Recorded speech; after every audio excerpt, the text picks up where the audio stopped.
en medio del mar, azotada por las olas, porque el viento era contrario. Mas a la cuarta vigilia de la noche, Jesús vino a ellos andando sobre el mar. Y los discípulos, viéndole andar sobre el mar, se turbaron, diciendo: un fantasma. Y dieron voces de miedo. El 27. Pero enseguida Jesús les habló diciendo: tened ánimo, soy yo, no temáis. 28. Entonces les respondió Pedro y dijo: Señor, si eres tú, manda que yo vaya a ti sobre el agua. Y él dijo: ven. Y descendiendo Pedro de la barca, andaba sobre las aguas para ir a Jesús. La Biblia nos cuenta que Jesús, al ver a sus discípulos cansados, si leemos capítulos anteriores, es cuando Jesús le da de comer a 5.000 hombres, sin contar mujeres y niños. Había estado al lado del maestro todo el día, viendo cómo predicaba, cómo libertaba, cómo curaba. Entonces los manda que vayan yendo a la otra ribera mientras él se queda despidiendo a la multitud. Dice, cuando ya era de noche, va hacia el barco caminando, y lo que causó gran miedo en los que estaban a bordo. Dice que a voces de grito decían que era un fantasma. Y es acá cuando quiero hacer hincapié y comenzar. Pasa algo que marca un antes y un después en la vida de Pedro. Y es que Pedro, motivado por su fe, lo prueba a Jesús diciéndole: si realmente eres tú, yo también quiero caminar. Yo te quiero hacer una pregunta, hermano. ¿Cuántos hay en esta noche que, como Pedro, quieren marcar la diferencia? Yo soy uno. Yo cuando conocí a Dios, no lo conocí ni en esta iglesia ni en otra. Yo lo conocí en Alemania, a 14.000 kilómetros de distancia, lejos de todo, pero cerca de Él. Yo tuve un encuentro inesperado de mi parte con Él. Yo hace 2 años que me congrego en este lugar y trato de servir y ayudar en lo que puedo, porque yo tengo un pacto con Dios. Voy a abrir mi corazón esta noche y les voy a contar que hace 3 años en mi familia sufrí la pérdida de mi papá. Mi papá tenía 49 años, 25 años de servicio en la policía, y por malos negocios de la vida lo estafan. Él se ve muy frustrado, se ve muy solo, porque los compañeros de él le aconsejaban no meterse con esa gente, y entra en un estado depresivo, lo que lo lleva a la muerte. Como decía Carlos, muchas veces el estrés te lleva a terminar mal. Eso fue muy duro para nosotros y para Silvia también. Silvia quedó huérfana a los 12 años, por lo tanto mi papá fue como su segundo padre. Ellos se llevaban muy bien juntos. Ese sacudón fue mucho para mí. Yo me acuerdo que ese año yo viajaba a Alemania y él me lleva al aeropuerto, él me despide con un beso, un abrazo, y a los 3 meses tengo que venir porque él estaba internado. Yo tengo la imagen de despedirlo a él, un hombre más grande que yo, de 120 kilos, y cuando vengo lo encuentro que no pesaba ni 70 kilos, estaba realmente consumido. Yo llegué a Argentina, me acuerdo de ese año, un día lunes a las 10 de la noche, pude hablar con él 40 minutos, me acuerdo que me besó, me abrazó, me dijo lo mucho que me quería, y a las 4 de la mañana él entró en coma. El jueves de esa misma semana él fallece. Con el tiempo nace mi sobrino Lautaro. Lautaro llegó justo a tiempo, llegó como trayendo luz entre tanta oscuridad, entre tanto dolor, pero no fue por mucho tiempo. Un estudio que le realizan, le descubren un tumor maligno. Fue otro sacudón más para nosotros, siempre sin Cristo. Entonces empezamos con lo que era el tratamiento, las quimio. Ustedes saben que en un niño, un bebé de 3 meses, es muy difícil la operación. Era necesario sí o sí pasar por la quimio para reducir ese tumor. Calculaban que la quimio duraba 6 meses y en el post le hacen unos exámenes anteriores al tratamiento y descubren que su corazón no iba a resistir a la droga de la quimio. Entonces en una junta médica deciden que sí o sí había que hacer la quimio y que el tratamiento no iba a durar 6 meses, sino 9 meses, se iba a prolongar, porque había que reducirle la dosis de droga. Todo parecía ir más o menos bien, menos yo con Dios. Me acuerdo que me toca viajar de nuevo a Alemania a trabajar. Silvia ya se había ido 2 meses antes. En ese tiempo yo no tenía trabajo, mi mamá se había quedado sin un sueldo, así que era necesario que alguien salga afuera para tener cómo moverse. Cuando uno tiene un pariente enfermo, sin duda hay muchos gastos, traslados, y todo eso demanda dinero, ¿no? Y bueno, Silvia viajó antes para poder juntar algo. Me acuerdo que cuando llegué a Alemania, la vi totalmente diferente. Silvia era una creyente apartada. En esos 2 meses Dios tuvo un reencuentro con ella, la enamoró de nuevo, a tal punto que yo no la conocí cuando la vi. Ella estaba alegre, feliz, me hablaba solamente de Dios y yo no entendía nada. Para mí estaba loca, estaba chapita. Me acuerdo que cuando llegué, yo llego a una ciudad que se llama Düsseldorf y tenía que viajar 150 kilómetros a una ciudad que se llama Gok, a 3 kilómetros de Holanda. Tuvimos que tomar 2 trenes y más o menos eran como 2 horas de viaje, así que tuve que aguantar 2 horas de viaje a Silvia hablándome de Dios, hablándome de un Dios que vive, un Dios que sana, un Dios que liberta. Y me acuerdo que me hizo la cabeza. Trabajar afuera como nosotros en Alemania es ir y volver a los 8 meses. Es muy difícil, si no te gusta o no te sentís bien, volver por el costo que lleva el pasaje y para que te coincidan las fechas. Mientras más preciso sos vos en las fechas, más caro te sale. Nosotros compramos el pack de ida y vuelta, así que ya tenemos marcado la vuelta a tal fecha. Sí o sí tenemos que aguantar hasta esa fecha. Al mes que estaba trabajando, recibo un mensaje de mi mamá para comunicarme urgente. Me dice: Pablo, la quimio hizo lo que pudo y hay que operarlo Lautaro de urgencia. La probabilidad de que salga bien es un 30%. Ellos sabían lo difícil que era para mí volverme por el tema, como les contaba, del pasaje de La Plata. Pero ella me decía que mi hermano Lucas quería que yo esté ahí, que esté en ese momento. Cuando le comenté a Silvia, me pasó algo raro. Yo llorando, desesperado, con nervios, y ella tranqui, anestesiada, como en éxtasis. Me dice: tranquilo, Pablo, el Dios que me ama te lo va a curar. Es más, ya te lo curó. Me costó mucho, pero le hice caso. Por primera vez escuché de que me hablara de Dios y seguí su consejo: orar y pedirle al Padre.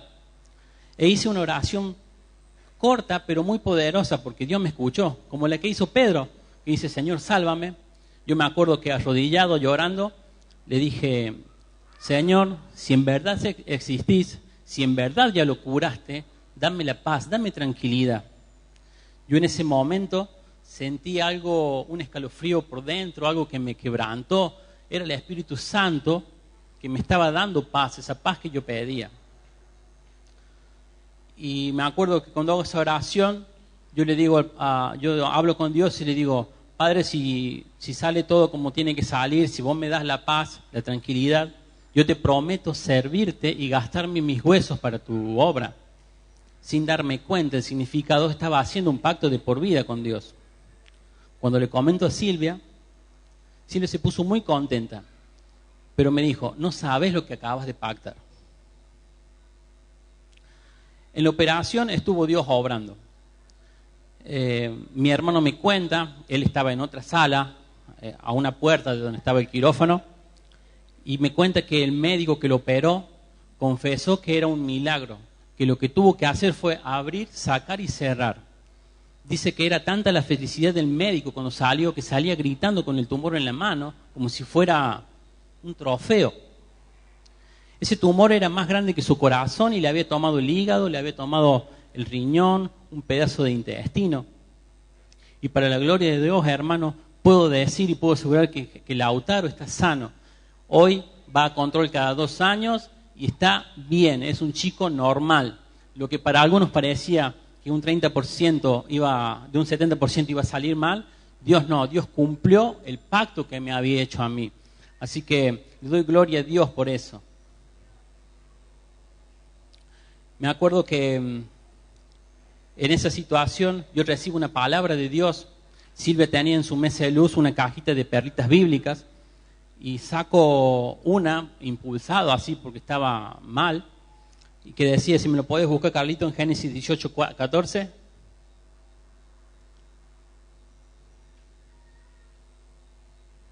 ¿Hay para Dios alguna cosa difícil? Esa parte. Yo me aferré a eso, lo creí y puedo asegurarles que Él cumplió.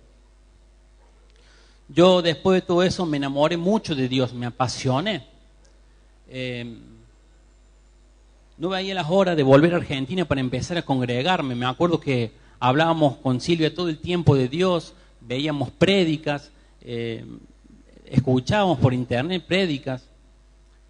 Me acuerdo que veía gente sacada de la nada, que de repente, respaldada por Dios, era usada en milagros, en sanidades, en liberación. Y como Pedro, yo dije, yo también quiero. ¿Y sabes qué me dijo Dios? Ven, sin cuestionarme ni preguntarme nada. Hago un paréntesis. Cualquiera puede llegar. La cuestión es mantenerse.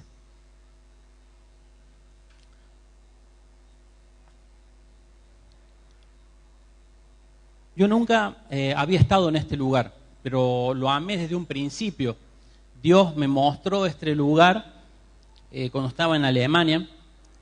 Y digo que fue de Dios, ¿por qué? Porque yo al ver tantas prédicas, tenía imágenes de catedrales gigantes, mármol, butacas, pantalla LED, y Dios me muestra esta iglesia tal como está. Esto nunca se lo conté a nadie porque me daba vergüenza que no me lo creyera. Me acuerdo que yo llegué en octubre, temblé desde que entré hasta que me fui. Sin duda era el lugar donde Dios quería que esté, que me congregara, y amaba mucho este lugar, amo mucho este lugar. Como les decía, yo llegué en octubre y para noviembre yo ya había pasado por un encuentro y ya había sido bautizado. Si bien mi familia vio la mano de Dios obrando, no se involucraron tanto como yo, no se enamoraron ni apasionaron como yo. Para mí fue muy difícil bautizarme. Me acuerdo que agarré una mochila, puse ropa blanca y salí, y el otro día era la gran incógnita, ¿qué pasó? Que estaba húmeda esa ropa en una esquinita. Así que voy a agradecer también este momento y pedirle y decirle gracias a Manuel Tornatore, que él fue mi primer padre espiritual, que estuvo desde el comienzo, desde que bajé del avión hasta hoy, siempre me está aconsejando y guiándome. Gracias, Manuel. En febrero me llama el pastor para ser parte de un semillero. Yo decía que sí a todo, yo estaba dispuesto a ayudar y colaborar en todo. Pero no sabía lo que era semillero. Yo me acuerdo que le pregunté a Silvia o a mi suegra, me están llamando para ir a un semillero. ¿Tiene algo que ver con semilla, con sembrar una huerta? ¿Qué es lo que es? Bueno, ahí me explican que era para discipularme, para enseñarme. Yo empiezo la escuela de líderes al poco tiempo y empiezo a tener células. Y como Pedro, ya estaba caminando sobrenaturalmente, estaba caminando por fe. Pero también como Pedro, empecé a ver la tormenta, empecé a ver los problemas. Yo había decidido no viajar más a Alemania, perder el trabajo, perder el pasaje que tenía pago para servirle a Dios. Mi tormenta en ese momento fue la economía. Cuando estás mal económicamente, ves mal todo. Ves que las cosas no te resultan, empezás a dudar. Y lamentablemente te la agarras con el que está más cerca, con tu compañero, con mi señora en este caso. Y fue desesperado hice una oración a Dios, como la que hizo Pedro en aquel entonces: Señor, sálvame. Y un día preparando una célula, Dios me habla. Si leemos versículo 30, 31 de 14. Pero al ver el fuerte viento tuvo miedo y comenzó a hundirse. Dio voces diciendo: Señor, sálvame. El 31. Al momento Jesús extendió la mano, asió de él y dijo: hombre de poca fe, ¿por qué dudaste? Esa frase retumbó dentro mío, quebrantándome y renovándome amor. No fue como si fuera una exhortación o enojo. Hombre de poca fe, ¿por qué dudaste? O con modo irónico, ¿y por qué dudaste? No, fue más bien algo tierno, algo que me conmovió por dentro, algo que me hizo levantarme. Sentí que me levantaba de nuevo. Y me dijo: Pablo, ahora vos trabajás para mí. No pierdas tu tiempo en cosas, no pierdas mi tiempo en cosas que no edifiquen mi nombre. Encárgate de lo tuyo, que yo me voy a encargar encárgate de lo mío, que yo me voy a encargar de lo tuyo. Esa célula estuvo muy buena, la entendieron, y con el tiempo empecé a ver la diferencia. Conseguí trabajo, me casé, me acuerdo que cuando me casé con Silvia alquilaba. Hace un par de meses ya tengo casa propia, tengo mi casa amueblada. ¿Y todo por qué? Porque yo le sirvo a Dios y Él sabe, Él me paga bien.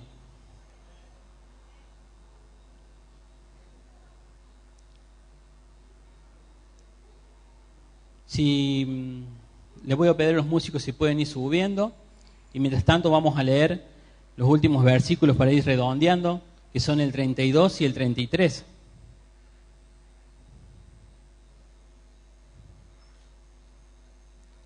El 32 dice: y cuando ellos subieron a la barca, se calmó el viento. Entonces los que estaban en la barca vieron y le adoraron, diciendo: verdaderamente eres el Hijo de Dios. Hermano, cuando vean lo que Dios hace en tu vida, vas a hacer que la gente que te rodee se sienta atraído por Dios y le van a adorar.